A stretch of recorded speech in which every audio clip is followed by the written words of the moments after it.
Cricket মাঠে কখনো কখনো একটা ওভারই যথেষ্ট হয়ে যায় পুরো ম্যাচের গল্প নতুন করে লেখার জন্য। ডারউইনের রাতের আলোয় ঠিক তেমনই একটা ওভার এনে দিল বাংলাদেশ হাই পারফরমেন্স দলকে এক নাটকীয় জয়। কিছুক্ষণ আগেও যে ম্যাচ প্রায় হাতছাড়া হতে বসেছিল, সেখান থেকেই রাকিবুল হাসানের হাত ধরে ফিরে এলো বাংলাদেশ। আর প্রমাণ হলো 182 রানের লক্ষ্য কখনো কখনো নেহাত সংখ্যা নয়, বরং একটা লড়াইয়ের গল্প।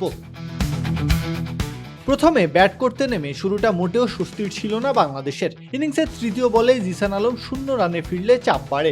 কুল অ্যান্টিপারস্পিরেন্ট ডিওডোরেন্ট স্টিক, যা আপনাকে দেবে 24 ঘন্টা পর্যন্ত ঘাম থেকে সুরক্ষা। হাবিবুর রহমান সোহানের 21 বলে 26 আর অধিনায়ক ইরফান শুকুরের দ্রুত বিদায়ের পর দলের রান তখন 3 উইকেট হারিয়ে 51। ঠিক এই জায়গা থেকেই ম্যাচের রং বদলে দেন আরিফুল ইসলাম। 48 বলে 7টি 4 আর 2টি ছক্কায় সাজানো 71 রানের ইনিংসে তিনি গড়ে দেন ভিত। আর সেই ভিতের উপর ছাদ তোলেন সাব্বির রহমান। মাত্র 36 বলে 6টি 4 আর 2 ছক্কায় অপরাজিত 62 রানের ইনিংসে শেষ 5 ওভারে তোলেন 57 রান। বাংলাদেশ থামে 5 উইকেট হারিয়ে 181 রানে। জবাব দিতে নেমে নিউজিল্যান্ড এ দলের শুরুটা হয় ঝড়ের গতিতে।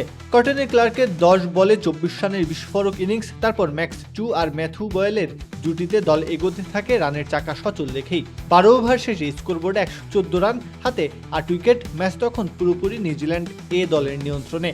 ঠিক তখনই রাকিবুল হাসানের হাতে বল তুলে দেওয়াটাই হয়ে ওঠে ম্যাচের মোড় ঘোরানো সিদ্ধান্ত।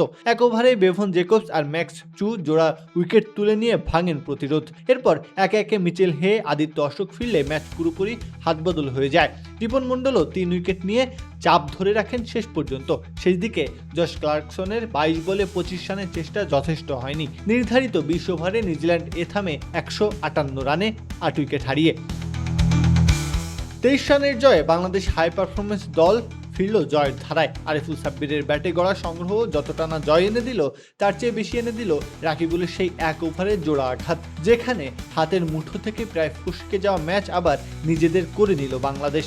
জ্বরে ছন্দকে ধরে রাখতে পারবে বাংলাদেশ এইচপি দল টুর্নামেন্টের বাকি পথে, সেটা সময় বলে দেবে। প্রত্যহ কাব্য, খেলা 71।